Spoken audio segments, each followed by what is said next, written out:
ನಮಸ್ಕಾರ, Moon star ಕಿಚನ್ಗೆ ಸ್ವಾಗತ. ನಾವಿವತ್ತು ಹೀರೆಕಾಯಿ ಕೈಮಾ ಗೊಜ್ಜು ಮಾಡ್ತಾಯಿದ್ದೀವಿ.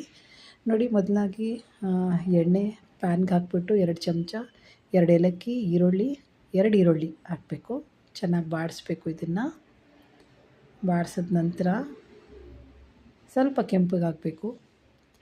ಗೈಸ್, 2 ಚಮಚ ಬೆಳ್ಳುಳ್ಳಿ ಪೇಸ್ಟ್ ಹಾಕ್ತಾಯಿದ್ದೀನಿ. ಅದನ್ನು ಅಷ್ಟೇ ಸ್ಮೆಲ್ ಹೋಗೋ ಗಂಟ ಚೆನ್ನಾಗಿ ನೀವು ಬಾಡಿಸ್ಕೋಬೇಕು. ನಂತರ 1 ಟೀ ಸ್ಪೂನ್ ಚಿಲ್ಲಿ ಪೌಡ್ರು, 1/4 ಚಮಚ ಅರಿಶಿನ ಪೌಡ್ರು, 1 ಚಮಚ ಧನಿಯಾ ಪೌಡ್ರು. ನಂತರ ಚೆನ್ನಾಗಿ ಮಿಕ್ಸ್ ಮಾಡಿ 2 ಟೊಮ್ಯಾಟೊನ ಹಚ್ಚಿರೋದನ್ನು ಹಾಕಿದ್ದೀನಿ. ಚೆನ್ನಾಗಿ ಮಿಕ್ಸ್ ಮಾಡಿಕೊಂಡು ಕೊತ್ತಂಬರಿ ಸೊಪ್ಪು, ಪುದೀನ ಸೊಪ್ಪು ಸ್ವಲ್ಪ, ಆಮೇಲೆ ಉಪ್ಪು ರುಚಿಗೆ ತಕ್ಕಂತೆ ಹಾಕಿ ಚೆನ್ನಾಗಿ ಬಾಡಿಸ್ಕೋಬೇಕು. ನಂತರ ಕೈಮಾನ ಚೆನ್ನಾಗಿ ತೊಳೆದು 100ರಿಂದ 200 ಗ್ರಾಮ್ ಅಷ್ಟು ಕೈಮಾ ಹಾಕ್ಕೋಬೇಕು ಚೆನ್ನಾಗಿ.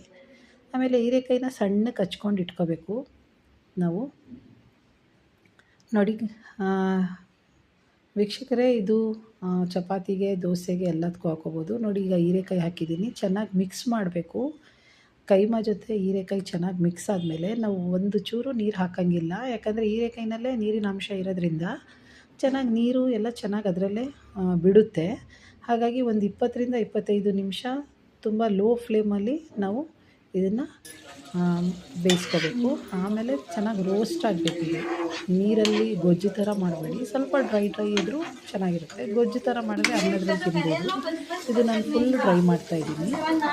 ಗೊತ್ತಾಗೋದೇ ಇಲ್ಲ ಕೈಮಾ ಹೀರೆಕಾಯಿ ಇದೆಯಾ ಅಂತ. ಆಮೇಲೆ ಇದೇ ಥರ ನೀವು ಬೇರೆ ಆದಂತಹ ಕೈಮಾದಲ್ಲಿ ಆಲೂ ಮೆಂತ್ಯ ಸೊಪ್ಪು ಹಾಕಿ ಮಾಡ್ಕೋಬೋದು ಕೈಮಾ ಜೊತೆ. ಆಮೇಲೆ ಕೈಮಾ ಜೊತೆ ಬೀಟ್ರೋಟ್ ಕೂಡ ಹಾಕ್ಕೋಬೋದು. ಸೇಮ್ ಇದೇ ಮಸಾಲೆ ಜೊತೆ ತುಂಬ ಟೇಸ್ಟಿಯಾಗುತ್ತೆ. ವೆಜಿಟೇಬಲು ತಿನ್ಬೋದು, ಆಮೇಲೆ ಮಟನ್ನು ತಿನ್ಬೋದು. ತುಂಬ ಚೆನ್ನಾಗಿರುತ್ತೆ ಗೈಸ್.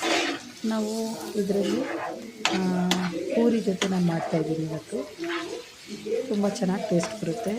ದಯವಿಟ್ಟು ಲೈಕ್ ಮಾಡಿ, ಶೇರ್ ಮಾಡಿ, ಕಮೆಂಟ್ ಮಾಡಿ. ಹೇಗಿದೆ ಅಂತ ಹೇಳಿಬಿಟ್ಟು ಟ್ರೈ ಮಾಡಿಬಿಟ್ಟು ಒಂದು ಸತಿ ನೀವು ಕಮೆಂಟ್ ಮಾಡೋದು ಮರಿಬೇಡಿ ಗೈಸ್. Thank you.